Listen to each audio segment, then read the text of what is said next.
Hello, everyone. Thank you so much for joining today. We are super excited to have you here.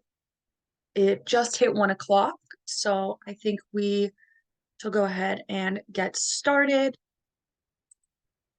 So my name is Neve, and I will be your moderator for today's webinar. I am a marketing specialist here at Trivita, where we help clients obtain safe, high quality, and affordable elective procedures at a fraction of the cost in Tijuana. We are currently in the process of expanding our offered procedures, so be sure to follow us on social media to stay up to date on our latest services. Throughout today's webinar, we ask that you keep your microphone and camera off. If you have any questions or comments, feel free to drop them in the chat using the chat icon below, and we will be answering them at the end. We also ask that if you have not done so, please fill out our health history questionnaire. It is crucial for us to have your medical history on file in order for us to provide you with the best care possible. So team members on the call today, if you just joined, hi, my name is Neve, and I'm a marketing specialist here at Trivita. I will also be the moderator for today's webinar. We also have Mirza on the call, who will be introducing herself. Thank you, Neve. Hello, everyone. Welcome back to our webinar. My name is Mirza. I'm currently the sales manager here at Trivita. Just wanted to give you a quick reminder about the health questionnaire. Like Neve said, it's already on our chat box. So if you click there, it'll give you access to the health questionnaire for you to fill in. And just a quick reminder about our easy process to get your journey started. Please make sure to call us or text us to schedule a consultation call with one of our specialized consultants. Remember, everything is 100% personalized based on your needs and your health needs. That's why a consultation is so important for us to figure out what's the best option for you. We're also going to be providing more information throughout the entire webinar and some Q&A at the very end. So if you wish to ask anything to Asdrubal, then you can definitely do so. Just type in your question in the chat box, please. And another quick reminder about financing. Remember, we do offer financing, super easy process, 3-step process. We have an exclusive relation with Sundance Medical Financing, and our consultants are going to be able to guide you every step of the way so you can go ahead and apply for financing, okay? You can get the quote for your Trivita consultant. Second step, super easy. Fill out the application for Sundance, and then they will get back to you within 48 hours, 2 business days after you have submitted your application with a response and a approved amount, along with all of the specific details that you need to know.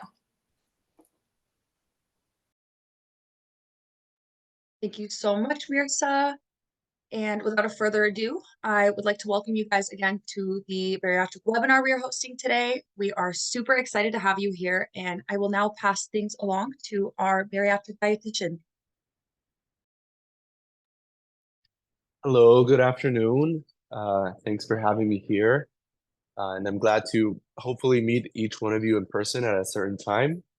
My name is Asubal Martinez, like they just introduced me. I specialize in bariatric nutrition and neuropsychology, and I've been working with Dr. Sandy's team for a while now, for a year, basically. And I've been working elsewhere as well. I see other patients in private consultation, likewise, bariatric patients exclusively. So I've seen and I've heard a couple of experiences. So if any of you guys have any questions, just let us know. We'll be more than glad to answer them. And then likewise, a shout out to the Trivita team. They're really good at managing patients. I always like to say this. I really do respect their work. So yeah, without further ado, let's go into the topic of today, which is basically bariatric nutrition, pre and post-op. So first and foremost, some general remarks about what the nutrition entails, both before and after the surgery. So the pre-op diet, so to speak, is one that is indicated for a couple of reasons. So first and foremost, in order to reduce a bit of weight before the surgery, it is easier to manipulate, so if someone is sleeping, obviously, and while surgery, it's easier to manipulate. The lighter, the better, right? And that is to say outwards and inwards. We during the surgery, the surgeons do have to deal with quite an amount of visceral fat, which is called, that this fat that is within our body that is in contact with our organs. And for order to the laparoscopic tools to be easily managed, it's best if we lose a bit of weight before surgery. The most possible is better, right? And then, pardon, last but not least, also in order to empty the gastrointestinal tract, of course, if we are going to manipulate the stomach, the intestines, we would like for that to be easy and free of residue. So those are one of the couple of reasons as to why the pre-bariatric. And then there are also some other behavioral issues that we like to speak of, but that's in another field. Another general remark is that there are international, national, and individual guidelines. What does this mean? That there is not one specific pre or post-op diet. There are, like I said, guidelines that do exist, but as the consultations are with any doctor, they tend to be tailored to fit the patient. So if by a nutritional need or by some other issue, we can work around whatever that is in order to make it easier for the patient. Then I see some questions going in, which is awesome. We'll get to those in a certain point. Keep sending them. Good. So the pre-op diet is given to a particular patient depending on their BMI. First and foremost, it's just an easy way to prescribe a diet. And like you will see here in the slide, the BMIs between 18 and 25 and 25 and 30 are not included because those tend to be much easier. They really just require 2 days of clear liquids. But everything over 32 or 30, which is the guideline for an obese patient, they do require something a little bit more than 2 days of clear liquids. So like you can see here, between 33 and 39, it's 1 week plus the 2 days of clear liquids, and we'll speak about the clear liquids in a minute. 40 to 45, 2 weeks with 2 days of clear liquids. 46 to 49, 3 weeks and the 2 days. 50 to 59, 6 weeks and the 2 days. And over 60 BMI is 8 weeks and 2 days of clear liquid. You might ask, is all this necessary? Yes, we do have a patient currently. Their surgery is about in February, ends of February and March. They are over 60 BMI. And so I had a consultation with her a week ago. We are starting to work with her and progress until the day of surgery. So in our next slide, we'll see as well some guidelines for the pre-op. What happens whenever we have more than 2 days of clear liquids, then the recommendation is to start and practice, and exercise the Mediterranean diet. Is this the only diet that we can do? Absolutely not. There are several diets worldwide, and depending, of course, of where you are in the globe is what is easier for you. But here in the Western society, it's much more easier to prescribe a Mediterranean diet. There's a lot of research behind this, and basically any cardiologist, neurologist, bariatric surgeon will recommend a Mediterranean diet. So this focuses mainly on plants such as fruits and vegetables, whole grains, nuts, seeds, and so on. Legumes, which are really, really good. They are high in protein, high in fiber, and many minerals such as beans, lentils, garbanzos, and so on. Yes, it does include meat. Lean meats basically, and I like to summarize this in poultry and fish, right? So if it's a type of bird or a type of fish, you're good to go. Yes, you can include red meats, of course, but these we will try to limit just because they're high in fat. But otherwise, they're welcome as well. Low-fat diet, dairy products, they do include that. And our main sources of fat are going to be avocado and olive oils, which are easily found in any grocery store. So that is basically the Mediterranean diet. If you would like to imagine at a dinner, you know, a plate that has a grilled piece of salmon or tuna fish, some Brussels sprouts or asparagus as well grilled, and maybe a little bit of rice, that's what we're looking for. It's very easy to find everywhere, and you can stick with that and just repeat it indefinitely. Some of the benefits, like I said, many of the doctors will be prescribing the Mediterranean diet. Why? Because it obviously helps with weight loss. Since, you know, it's low in calories and high in fiber, which will give you a better digestion as well. It's a good source of healthy fats, and this way it does reduce the risk of heart attacks and strokes. Likewise, it is high in fiber, which will allow the glucose inside of your body to be digested and metabolized periodically and not spontaneously like something that will be a processed food. It has a lot of anti-inflammatory properties, and thus it allows, you know, patients that might be at risk for cancers to not develop them or to work with them if they are already diagnosed. And last but not least, because again, it's rich in fiber and it's very rich in prebiotics, not probiotics, but prebiotics. This means that your gut bacteria will benefit a lot from this diet. They will enjoy it for sure. So everyone will benefit from it. So that is a little bit about what happens before the 2 days, of clear liquid diets, basically a Mediterranean diet. Continuing with this Mediterranean diet, we can see I wrote here on this graph, on this table, about what is included on each of the macronutrients, right? So macronutrients, we have three main ones, you know, which is the protein, carbohydrates, and fats. We do need all know a lot of patients saying that, you know, I'm in a zero carb diet, zero fat diet. Your body needs it, so you might as well have it in a good amount, right? In a reasonable amount. So starting with proteins, I wrote down underneath lean proteins. That's a better way to understand it. So it's not that, like I said, you cannot eat red meats, but those are going to be more so on the heavy fat side. So we can stay with poultry, with fish, or grass-fed meats in general. There are as well some vegetables that do include, like I said, protein. So legume seeds, you know, nuts, basically, they do have protein as well. Tofu and most vegetables as well, you know, very famously spinach is high in protein. Carbohydrates, like I said, I wrote down underneath fibrous carbs, right?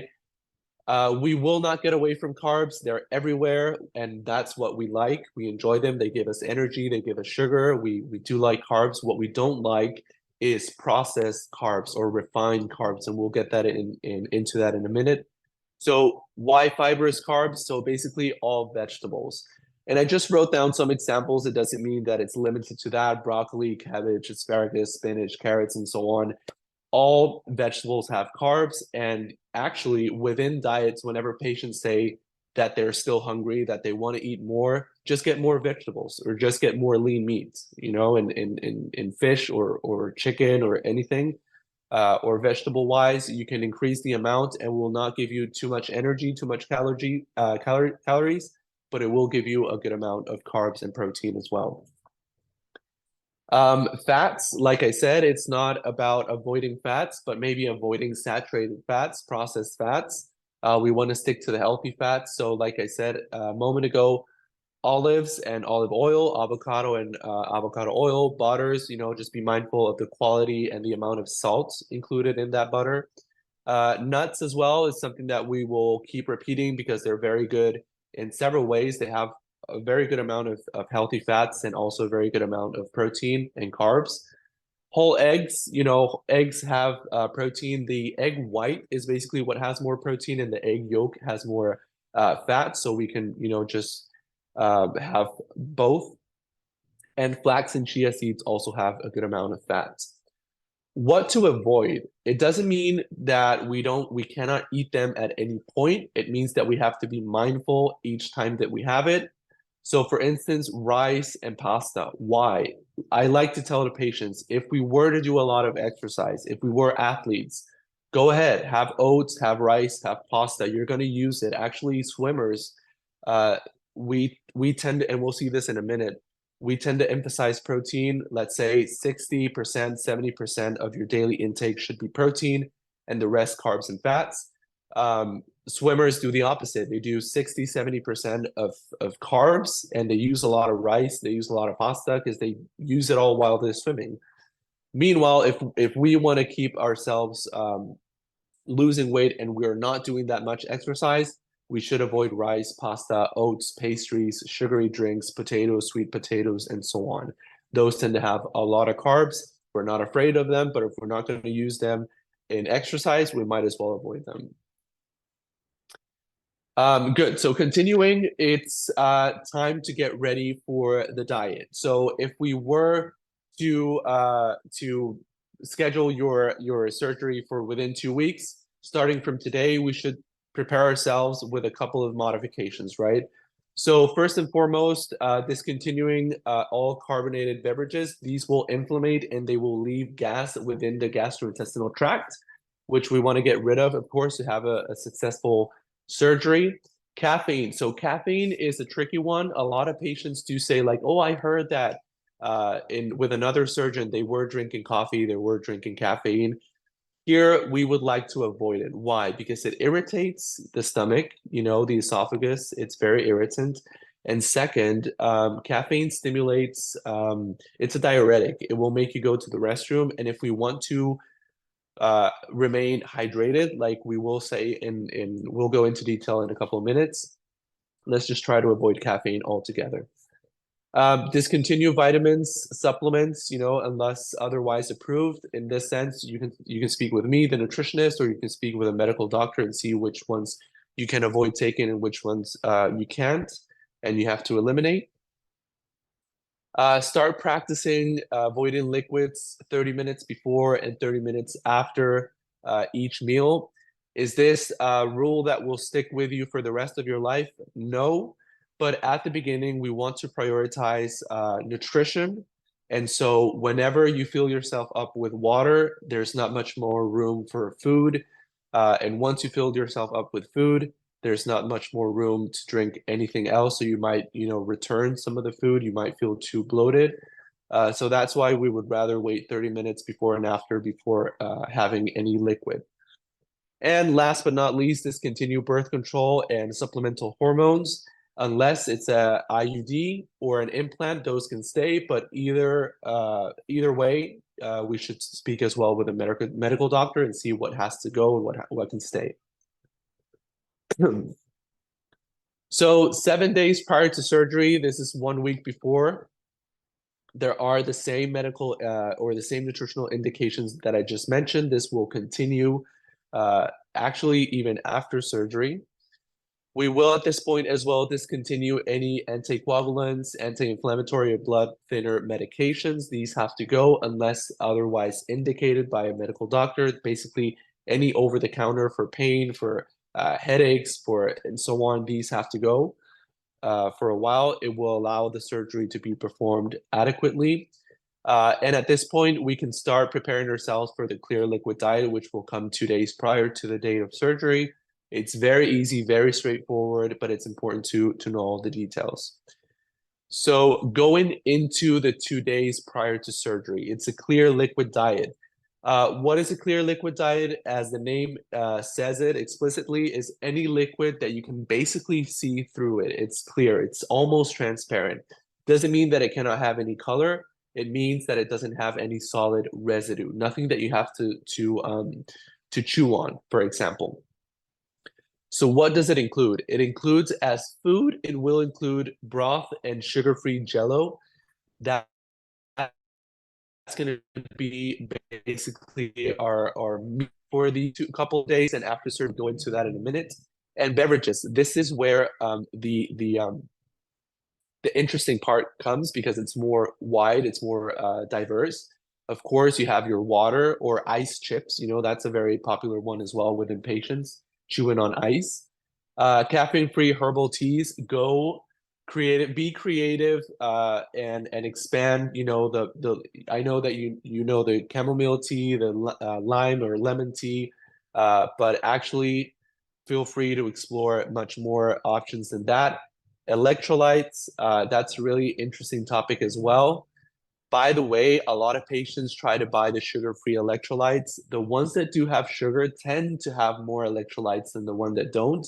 So in that particular topic, I do like to recommend just buy the regular sugar one. You'll get more properties from it. Also, it's not written there, but coconut water, the water that's within the coconut has a lot of electrolytes. If you buy a natural sugar-free one or no sugar added, you can get a lot of the properties as well there. Juice, I don't like to endorse juice. Why? Because typically it's all flavor, color, and sugar. But if you were to have a juicer at home, you can juice vegetables and fruits. And that way you will get a lot of the nutrient intake, and you'll get rid of all the other additives that companies put in their drinks, right? So if you were to have juice, have it pulp-free and have it made at home. At this point, we should be having only the liquids that are indicated here. I saw briefly a question, for instance, about protein, and we'll get into it in a minute.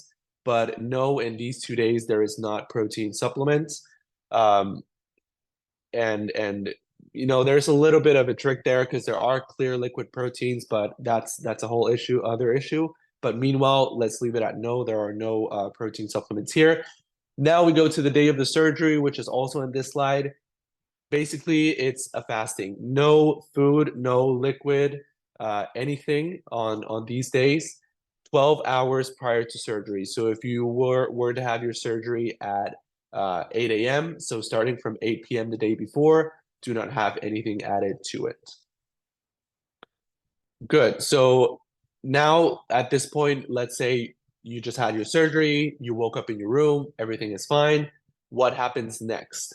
So general remarks before getting into detail with these diets. First and foremost, every phase, there are 3 phases basically. Each phase lasts between 7 and 14 days. Like I said at the beginning, there are guidelines, there are international guidelines, but everything is tailored according to each patient's necessities. So some patients are very impulsive. They really want to move forward fast. I like to suggest always stay within the 14 days of each phase, but sometimes I get calls and they moved way much quicker than they should have, you know, unfortunately, but ultimately, yes, you can, between 7 and 14 days, you're in a safe space. Key of these diet and phases: hydration, protein, and multivitamins. These are going to be a priority. We'll keep stressing them as we move forward. Hydration is key. The amount of protein for us to not have a lot of muscle loss is also important. And multivitamins, because obviously you will be on a liquid diet. You will not get all of the nutrients that are around fruit, vegetables, and meats, and so on. And so we do want to maintain ourselves well nourished. This is a very popular question that I get. The next one, how much is enough for an amount? Everything within 6 and 8 ounces per meal or per drink. It really much will depend as well as on the consistency. So if you were to have broth, you might go up to the 8 ounces. If you were to have something thick as a protein supplement, you might stay within the 6 ounces. So it varies patient to patient, but that's typically the amounts that we're looking for. And how much time should I take for each meal? Around 45 minutes. That's basically what it might take for you to have a full meal or a full drink. Again, like we said at the beginning, avoid all throughout of these phases: carbonated drinks, caffeinated drinks, added sugar or THC, which is basically marijuana, or alcohol products, because these will not allow you to heal properly. Starting with the first phase. The first phase, the clear liquid diet, again, like you see, I just copied and pasted the table that was in the prior slide. It's the exact same thing. It will start the day of your hospital stay. So whenever you wake up from surgery, congratulations, everything went well. You're on your clear liquid diet immediately, right? So you will be receiving electrolytes at the hospital. You will be receiving ice chips, for instance, as well. You will receive your broth, some sugar-free Jello, and all of the other drinks that you see here. I've seen in the recuperation rooms. I've seen, juices, electrolytes, teas, and so on. Everything but coconut water. I've never seen that there. But if you want to bring with you, that's fine. Still no protein, still no multivitamins. So we will start those within 7 days. So if your surgery was on a Wednesday, next Tuesday, Wednesday, you can start your protein and multivitamins. We'll see that on the next slide. But meanwhile, we will not have them. Why? Because protein is difficult for your stomach to break. And so you might get cramps. If you already started drinking it because you didn't know or something just, slided through your mind, it's fine. Don't worry. The worst comes to worst, you'll get a cramp, but it will go away, right? So, but in order to avoid that, we will wait 7 days. You still have enough reserves in your body to go about without the protein supplement. Hydration, we're going to aim at 64 ounces, which is 2 liters. And why I said we're going to aim at that, because obviously if you were just surgically intervened, you might not have a lot of space and you might feel a little bit sore within. So each time that if you know someone that already had the surgery, they'll let you know, I had a small sip and I felt a little bit of pain, right?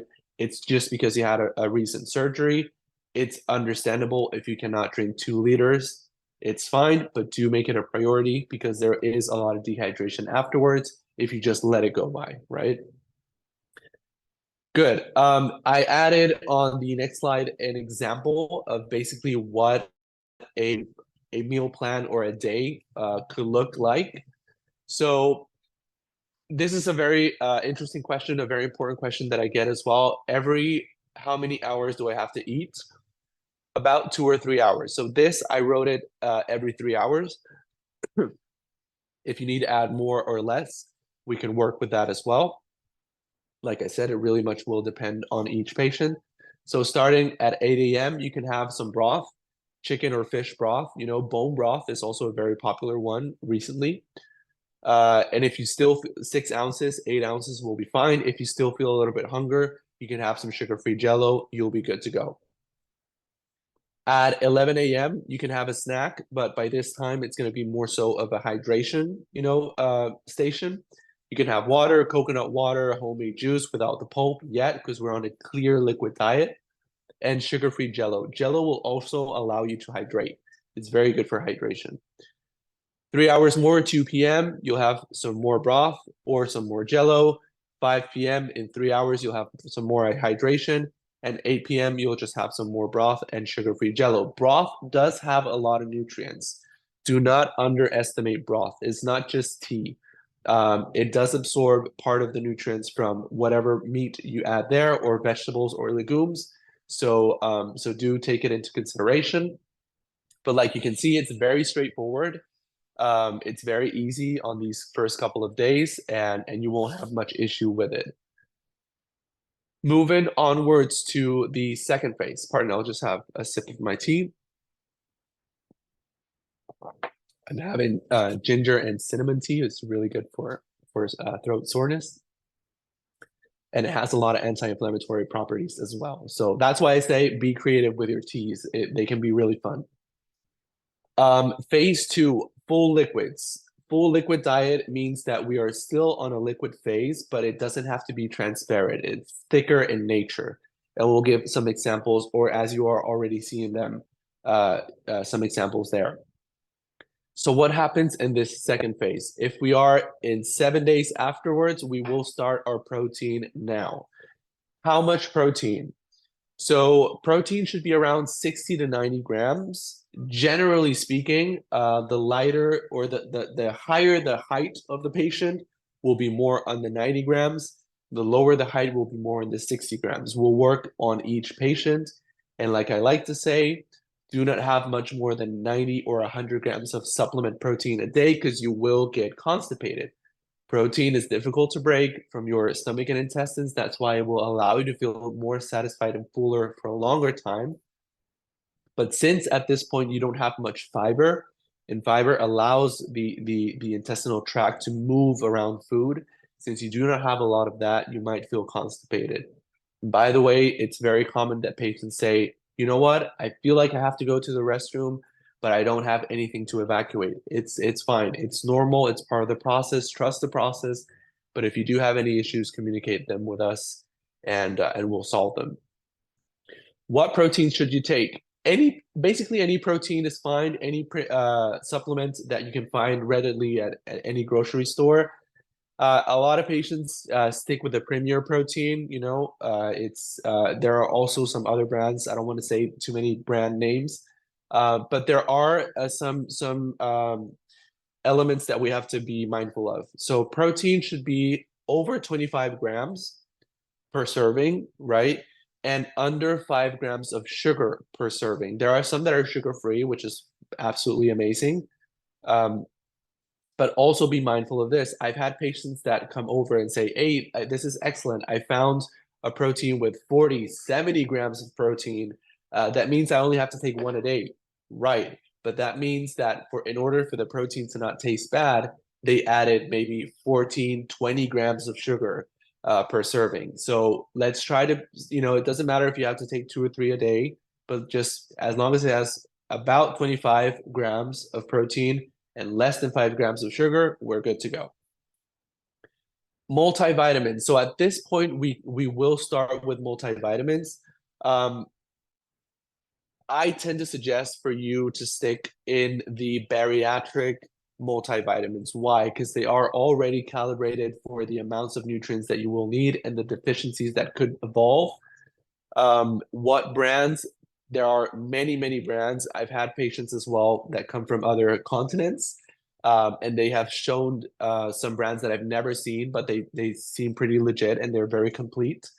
But Berry Melts, Fusions, all these are very easily available and they're really good. And I haven't really seen any complaints on those easy to find brands.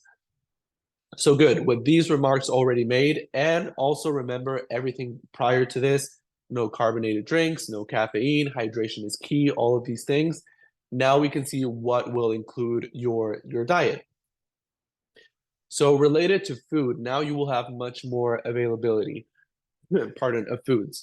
So blended soups, any vegetable that you want to add or legume, you can actually boil it as well with the meats. You just cannot have meat yet because it's difficult to break and you will get cramps. Nothing bad will happen, but we can avoid the cramps.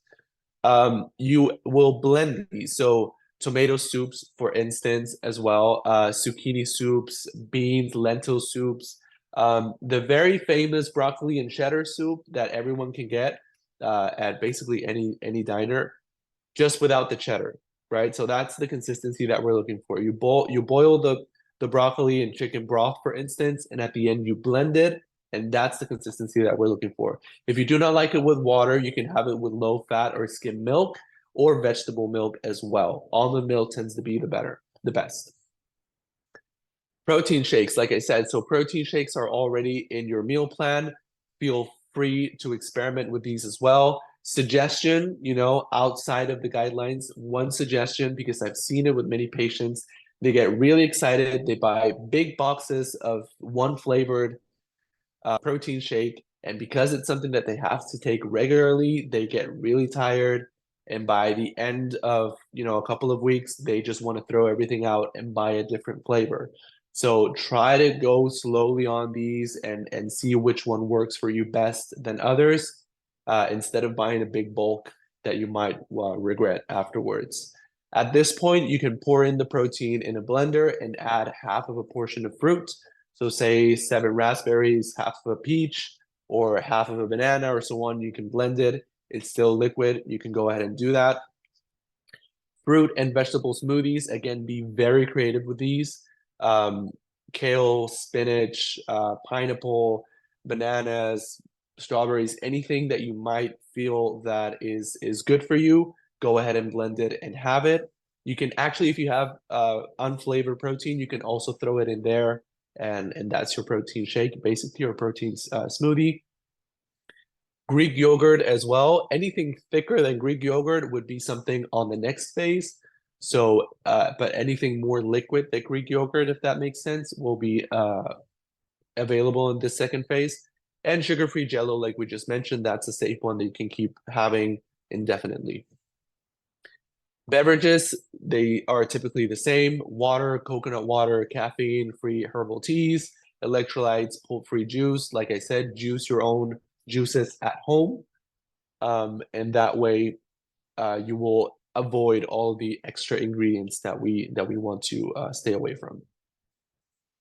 I added on the next slide as well a meal plan example. So at 8, again, every 3 hours, like patients like to refer that they feel hungry. So at 8 a.m., you can start with a fruit or vegetable smoothie. Remember, I like for patients to be very excited for their food and creative, but don't go overboard on the sizes. You just had surgery. You cannot tolerate a lot of intake. So I've heard, patients get a big blender and throw in a lot of fruits, a lot of vegetables, and they just drink like 4 or 6 ounces, right? So just be mindful of that. If you have a bullet blender, a single serving blender, it's better. So that way you can calculate. Vegetable and fruit smoothie. 11 a.m. protein shake, which is your 30 grams of protein or 25, depending on which brand you bought, and half of a portion of fruit just to make it a little bit fun. 2 p.m. you can have a vegetable or legume blended soup. Like I said, the broccoli, tomato, onion, zucchini, lentils, and so on, just blend it. Have it to be liquid. If it's still too solid, you can strain it. That way it's not something that you have to chew on. 5 p.m., another protein shake. That way we already have our 60 grams of intake a day. And last but not least, 8 p.m., another vegetable or legume blended soup. Easy, right? Straightforward. The issue with patients typically is on the side of recipes rather than in instructions, but we can work with that as we move forward. Good. So last phase. So some guidelines will include a 4th phase, but it's just basically a last trial and error. Remember, I think I might have added it on another slide, but remember, some foods after the surgery, it is typical that they do not set well as they used to before. Typically speaking, are refined carbs and saturated fats, which either way, it's fine. They're non-essential. But let's say like rice, pastas, and so on, those tend to sit, inflammate, and feel a little bit funny. So it's, like I said, it's a trial and error, and we will be moving forward and working with those issues as they appear. But it's again, a couple of elements there. This 3rd phase is a soft and pureed food. Again, continue your hydration, continue your protein, your multivitamins, avoid mixing liquids with solids, carbonated drinks, caffeines, all alcohol, THC products, all of this that we already mentioned. It's still in this 3rd phase is still something that we want to continue practicing. So what does soft and pureed mean? It means that before you swallow or pass down your food, it has to be pureed. It has to be like baby food. I like to use the example in the soft and pureed phase that if you were to give something from this phase to a toddler, let's say a 3 to 1-year-old toddler, you wouldn't mind if they start choking, right? Something that you can look away. Why? Because it's a very small piece. It's something very soft. They barely have to chew it, and it's fine. It will go down either way. So that's the consistency that we're looking for at this phase. Good. So we already all have all that in under our sleeves. It's very, very pureed. We are continuing with hydration, protein, multivitamins. So what does it include? Now meats do come into play. So poultry and fish, those are the lean. Like we said, I will add in a couple of minutes again a table where we saw the approved quote unquote foods. But like I said, it doesn't mean that you cannot have red meats. It means that the leaner, the better. So stick with poultry and fish. Well-cooked vegetables, nothing raw on this phase yet. Don't bite a carrot. Don't bite, let's say something else, another vegetables, because it will be difficult to digest. Try to steam it, grill it, boil it, and so on. Low-fat dairies as well you can add. And anything that might resemble this, such as hams or cheeses and so on, you can already have. They just have to be very soft. The beverage will stay the same. Foods that we would want to avoid, again, like I said, red meats like beef and pork, raw vegetables. So any vegetable is fine. You just have to cook it prior. Whole dairies as well, like fat milk and yogurts or cheeses, and processed foods. Anything that is 3 minutes in the microwave, anything that is packaged, anything that is very ultra processed, as they are called, we would like to avoid it. It doesn't mean that we cannot have it. It means that we want to avoid it. And beverages to avoid as well, sugary drinks, carbonated drinks, caffeines, like we just mentioned. In the next slide, I added a example as well, every 3 hours, 8 a.m., 11 a.m., 2 p.m., 5, and 8 p.m. So breakfast, for instance, 2 to 4 ounces of scrambled egg and 1 to 2 ounces of soft berries. I could even have that, right? It's really, I might be a little bit hungry, but it's something very nutritious. It has fat, it has protein, it has carbs, right? It's really good food. And in the berries, you'll get as well very good fibrous sugar, which will allow carbs, basically, which will give you energy for the day. 11 a.m. and 5 p.m., we would still want the protein shakes to be there because it's very important. And that way we can have our 60 grams minimum of protein supplement a day. 2 p.m. or lunch, as we call it. So 2 to 4 ounces of shredded meat. For example, 1 to 2 ounces of steamed vegetables and 1 spoon of Greek yogurt. So that way you can make a salad, for example, right? So the spoon of Greek yogurt, which would be your fat, basically, your fats. The steamed vegetables would be your carbs, and the meats obviously will be your protein. If you still are hungry, like I mentioned at the beginning, I might as well just tell you, have a little bit more of the shredded meat, or have a little bit more of the steamed vegetables, right? And that will maintain you more satiated throughout the day. And for dinner, at the end of the day, you know, something warm, something cozy, like a meatball soup, 2 to 4 ounces of meat in the form of a meatball, 2 to 4 ounces of vegetables and legume soup, right? So like the broth and the vegetables that are there. And again, it's pretty straightforward. At this point, you will be more, you will have more availability of foods, so we can discuss that as we move forward. The last phase is like I said, the fourth phase is it's last trial and error. See what works with you best. You know what sizes you can tolerate or not. So most foods should be tolerable by now. Some foods may take months in order to tolerate, and a couple may no longer be tolerable. Like I said, saturated fats or refined carbs, it's fine. We don't need them in order to survive, and we're better off without them. So, so if that's the case, a lot of patients say, "Oh man, my favorite food was sushi, and I cannot have white rice anymore." It's fine. You can have the tuna, you can have the salmon, you can have the vegetables, the soy sauce. Just avoid the rice. Or man, my favorite food was spaghetti with meatballs. You can have the meatballs in the form of a soup with the vegetables. You just have to avoid the pasta. Those tend to be the two big ones of non-tolerable foods, the rice and the pasta. But anyway, what does this meal plan include? We'll see in the approved food list, which I added on in the next slide. We'll see in a minute again. And also do remember that lean proteins, healthy fats, and fibrous carbs are our main goals. Actually, in the last part from that one, in the one before, we will have caloric and nutrient goals. Can we go back to the last slide, to the previous one? Maybe not, maybe, but there it is. Thank you. Thank you so much. How many calories a day? That's a big question. So ballpark 1,200, right? That's a ballpark. It will depend on each person, but we can start from there. Protein, how much protein? About 40%, 50 or 60, it depends on each one, but in this case, 40% of our daily intake should be protein, from 60 to 90 grams.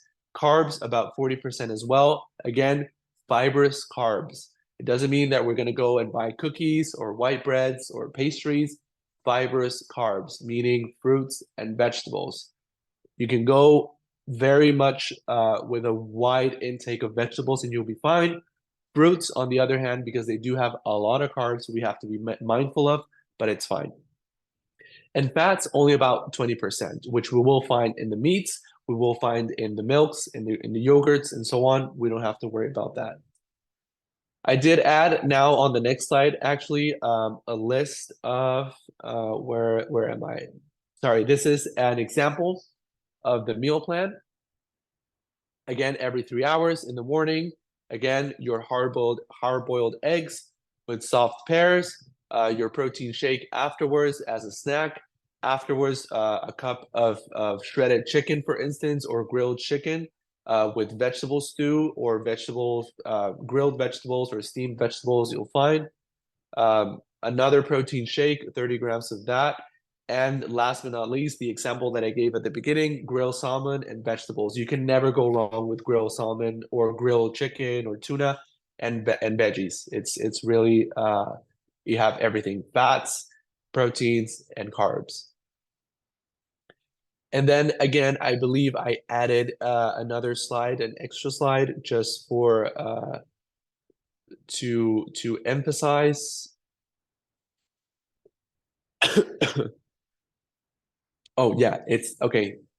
And I just wanted to put that on the screen again for us to remember, right? So it's, yes, it's proteins, but it's lean proteins, vegetable or animal. Yes, it's carbs, but it's fibrous carbs, not just refined carbs, fibrous carbs, fruits and vegetables. And yes, it's fats, but it's healthy fats, not just any type of fat. And you have some example there. Take a picture, a screenshot, or if not, you know, I'm happy to discuss this as we move forward. I work with all patients, so we will go over it again. Good. So this is basically a brief, you know, overview of what the diet entails pre and after surgery and post surgery. It's again straightforward. It's easy to digest, in my opinion. But if you do have questions, you will be free to ask them at any point of the process. I do speak with patients on a daily basis. But for now, this is the presentation. If you have questions, I'm open for them, and I hope that you did learn and grab something. So I'm open for questions now. Thank you so much, Asdrubal. We did want to show just a quick brief video of some of our client testimonials before we jump into the questions. I'll go ahead and show that now. I wish I could have done this sooner. In a heartbeat, I would do it again. It's been a drastic, amazing, good life change. I'm more stronger mentally now. The experience was just awesome, so I just want to thank you guys for that. I love Truvita. Everything was amazing there. If you're thinking about choosing Truvita, you are making a good choice. So the words of the doctor that cleared us for surgery, he said, "You don't know this, but you have just made the best decision of your life." Don't wait, because I think that was my biggest regret. My only regret is that I didn't make this choice sooner. Do it. Just do it. That's the only thing I could tell anybody. Do it. It is totally worth it. So jumping into some questions, we had one from Amber. Do hard-boiled eggs count as protein for the pre-op phase before clear liquid? Yes, it does. However, just 1 second. I'm sorry. I received a call and I just ended it. Okay, so yes, it does count. Like I mentioned, the egg white is the one that tends to have more protein, is the one that has protein actually, and the egg yolk is the one that has fats. So they're both really good. I wouldn't necessarily separate them. If you are on the weight loss journey, then maybe get rid of the yolk and stick with the white. But yes, egg whites have a good amount of protein. Thank you. Are protein drinks considered pre-liquid or clear liquid? Sorry. Clear liquid. That's an interesting topic. So there are clear liquid proteins. Again, it's not a matter of brands. You can find your each one. Each brand has their clear liquid version. So it depends. If it is the milk-based one, no, it's not a clear liquid. If it's like juice, and those typically have like 20-25 grams of protein, then yes, it's a clear liquid. Thank you. So for the 2 days prior to surgery where you're on a liquid diet, do we count surgery day as a part of those days, or is it 2 days clear liquid, then surgery? Correct. So no, you do not count the surgery date. Like it was mentioned, 12 hours prior to your scheduled surgery, you should not have anything. No solids, no liquids, no nothing. Actually, the guidelines say that if you are going to brush your teeth, just be mindful that no water goes down. So it's a full fasting, 100%, 12 hours before your scheduled surgery, and then 2 days before those 12 hours, it's a clear liquid diet. Perfect. Thank you. So you gave some meal plan examples, which were great to see. We have one question asking if the scheduled times can be modified to accommodate for a work schedule. Absolutely, absolutely. And for example, in one of the instances that we've had to modify a lot is with drivers, truck drivers. Those tend to go hours long on the highway.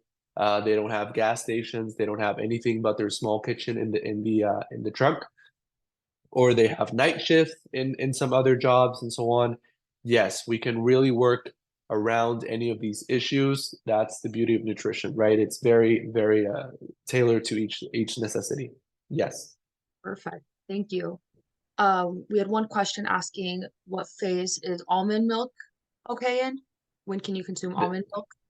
The second phase. So almond milk will be a liquid naturally. And so, but it's a full liquid. It's not clear. It's not transparent. So you can add it on your second phase. And almond milk is by far a really good one. Awesome.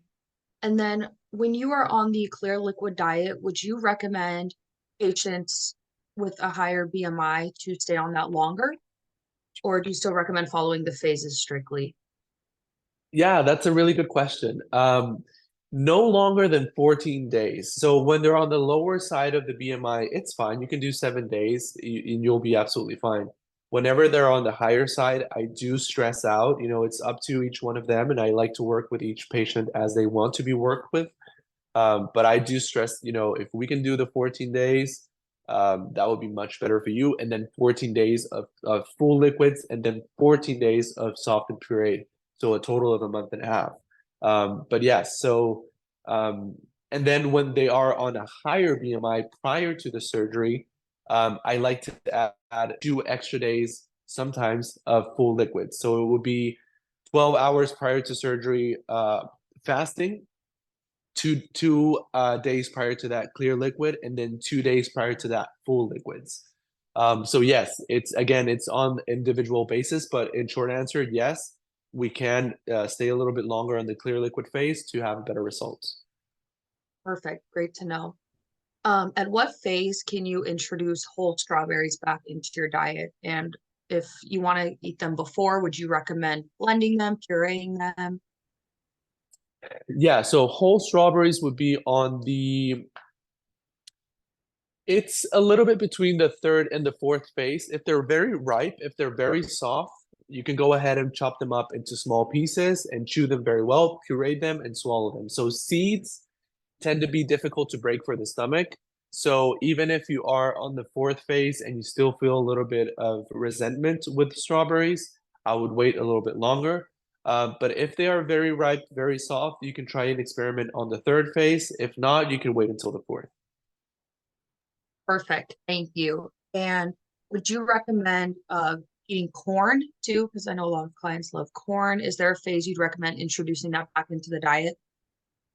Right. Corn. Yes. Us in Mexico, we love corn as well. So, yes, it's a very good source of energy. It's a very high source of carb. So, as with corn, it's potatoes, it's chickpeas, oatmeal. They're really good sources of energy. If we're not going to use that energy, we're just going to store it. So, I would avoid potatoes, corns, oats, and so on. I would avoid them, period. I would just try to avoid them. But if you want to include them, we can work with that. And I would add them in a blended form in the second phase, in a pureed form on the third phase, and in a solid form in the fourth phase. Perfect. Thank you. And obviously, some days people will be eating more or less than what's generally recommended. But on the days where people are eating a little more than normal, is there like a limit on the amount of calories someone can absolutely have in a day on following their surgery? Right. Short answer, no, there is no limit. But if we would want to expand or explore a little bit that, it really much depends, right? So how much energy are you spending a day? If you're basically working at a desk, like I work at a desk, and you might not be going to the gym or doing some physical activity, then we might want to limit that. If you are, 2 months, 3 months after your surgery, like a lot of patients do, they start swimming. Yes, we can naturally have more calories because you're going to spend a lot of calories in the pool. So not really. There's not a limit that you must follow, but it depends on your goals. Ballpark, like I mentioned, 1,200 calories a day. It's a very good amount. I wouldn't be able to do that because I don't have a gastric surgery. But with a type of surgery, 1,200 calories is a good ballpark. Perfect. Thank you. Earlier you mentioned some of the food sources being a source of prebiotic fiber. I would love to know the difference between prebiotic versus probiotic. Probiotics are the actual microbiomes, so that you can take in the form of a pill, for instance, and they will have several species there, and they will hopefully proliferate in your intestines after probably 1 month of taking them periodically. So those are the probiotics themselves. The prebiotics are what they feed on, and they basically feed on legumes, on fruits, on vegetables. Those are the fermented foods as well. That's what they like to eat, and those are considered the prebiotic. And do probiotic sources of food tend to be like irritating to the gut after surgery? Would you recommend staying away from any fermented foods or no? Actually, that's a good question. I would say yes. Yeah, just because it might be a little bit resentful on the stomach and intestines. But after a month, I would say you're well into your soft and pureed and well into your solid food. You can experiment with those. And probiotic teas, are those something you'd recommend staying away from until phase 4 as well, or can those be introduced earlier on? Yeah, teas you can have starting even if they have probiotics. It's fine. You can have them starting in the hospital, yeah. From phase 1. Perfect. Thank you so much again for all of your incredible insights. This was super helpful, I'm sure, for everyone here. Again, we would just like to say thank you, and thank you everyone who joined today. If there are any more questions, comments, concerns, please feel free to reach out to any of our consultants who are available the rest of the day. You can also reach out to us via social media or our website and email, which are on the screen. We will be posting a recording of this later. Again, thank you all so much for joining us today, and I hope you have an incredible rest of your weekend. And thank you again. Thank you. Thank you so much for having me. So helpful. Thank you. Absolutely. Thank you, guys.